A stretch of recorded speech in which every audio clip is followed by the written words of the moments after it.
Hello there! Let's do a quick test on how we see things. This exercise should be fairly easy for you. Are you ready? What do you get when you mix flour, egg and butter? Second question. If you mix red and yellow together, what color do you get? Final question. If you put a child in a school and provide all the books he or she needs, will it guarantee success in the end? Did you know your child is the sole owner of his or her learning process? Did you know that your child is naturally curious and innately driven to learn? Let's revisit the final question.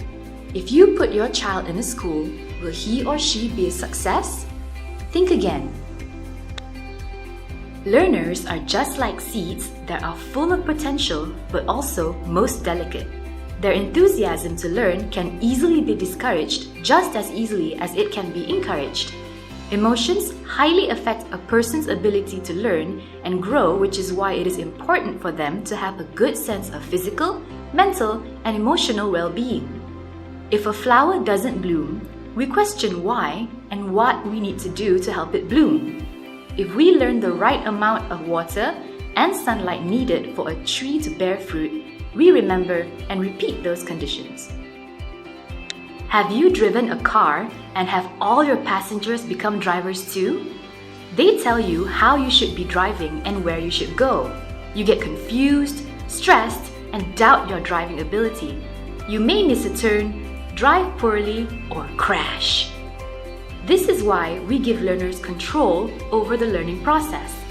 Learners progress at different speed and context, so it is necessary for them to have certain control over their self-learning and take responsibility on the achievement of their learning outcome.